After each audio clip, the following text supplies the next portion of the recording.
আরজিকর ঘটনার সঙ্গে সঙ্গেই থ্রেট কালচারের অভিযোগ উঠে আসে। শুধুমাত্র আরজিকর বা মেডিকেল কলেজগুলোতে নয়, বিভিন্ন কলেজেও এই কালচার অর্থাৎ হুমকি দেওয়ার একটা অভিযোগ উঠে আসছে। এবার এরকমই একটি অভিযোগ উঠে এসেছে টলিপাড়া থেকেও। আত্মহত্যার চেষ্টাও করেছেন একজন হেয়ার ড্রেসার এবং গায়ে আগুন লাগিয়ে আত্মহত্যার চেষ্টা করেন হেয়ার ড্রেসার। গিল্ডের 10 জনের বিরুদ্ধে অভিযোগ যে তাকে রীতিমতো শাসানি দেওয়া হয়েছে। আমরা কথা বলবো, আমাদের সঙ্গে সরাসরি রয়েছেন আমাদের প্রতিনিধি অর্কদীপ্ত রয়েছেন। অর্কদীপ্ত, থ্রেট কালচার আমরা দেখেছি যে আরজিকর কাণ্ডের আবহে থ্রেট কালচার নিয়ে অনেক কথা হচ্ছে, আর এবার একেবারে টলিপাড়ায় এই থ্রেট কালচারের অভিযোগ এবং একজন হেয়ার ড্রেসার তিনি আত্মহত্যার চেষ্টাও করেন।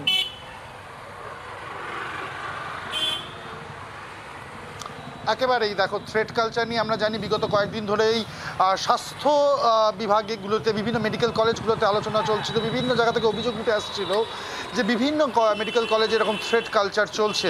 এবার প্রায় একই ধরনের অভিযোগ উঠে আসলো টলিপাড়া থেকে।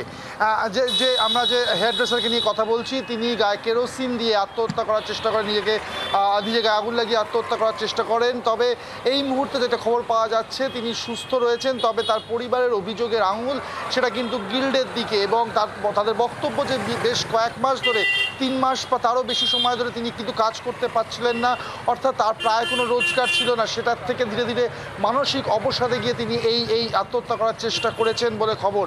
আর কিছুক্ষণের মধ্যেই তারা কিন্তু হরিদেবপুর থানাতে এসে পৌঁছবেন। এফআইআরের যে প্রসেস রয়েছে সেই প্রসেস কমপ্লিট করতে তারা এফআইআর দায়ের করতে চলেছেন।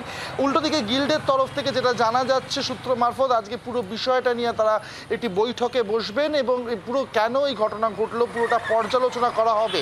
একই সঙ্গে গিল্ডের তরফ থেকে বন্ধু সুরক্ষা কমিটিকে নির্দেশ দেওয়া হয়েছে, সেই সুরক্ষা বন্ধু কমিটিকে, যে তার পরিবারের সাথে কথা বলার জন্য, সম্ভব হলে সেই হেয়ার ড্রেসারের সঙ্গে কথা বলার জন্য, এবং কেন তিনি এই ঘটনা ঘটালেন বা কি কি কারণ রয়েছে, অভিযোগ কার দিকে, পুরো বিষয়টা বোঝার জন্য কিন্তু সুরক্ষা বন্ধু কমিটিকে ইতিমধ্যেই নির্দেশ দেওয়া হয়েছে গিল্ডের তরফ থেকে। এবং একই সঙ্গে গিল্ডের তরফ থেকে আজকে বৈঠক করা হবে, পুরো বিষয়টা নিয়ে পর্যালোচনাও করা হবে। দেখো, এখন পুরো বিষয়টাই দাঁড়িয়ে রয়েছে তার পরিবার কি বলে।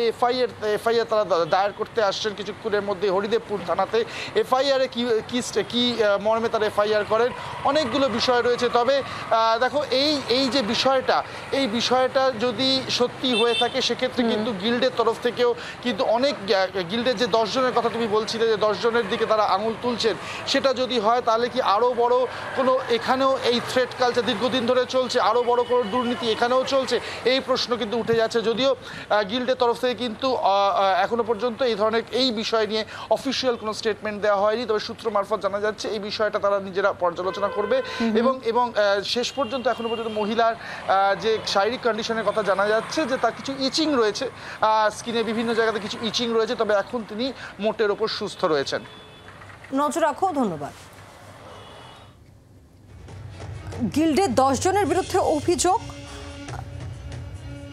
হেয়ার ড্রেসার যিনি আত্মহত্যার চেষ্টা করেন তিনি কি অভিযোগ করেন শুনবো।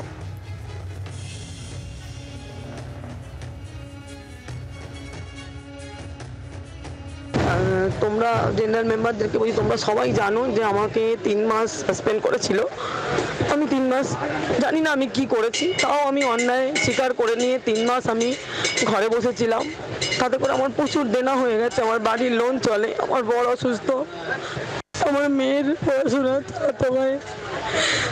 আমি 3 মাস সাসপেন্ড হওয়ার পরে আমি টুকটাক কাজ করছিলাম, আমি নিজে কাজ ধরেছি। এর আগে 2 দিন 2টো কাজ ধরেছিলাম, আমাকে সেক্রেটারি করতে দেয়নি, বলেছে যে না। বাংলার আওয়াজ, বাঙালির আবেগ, জি 24 ঘন্টা।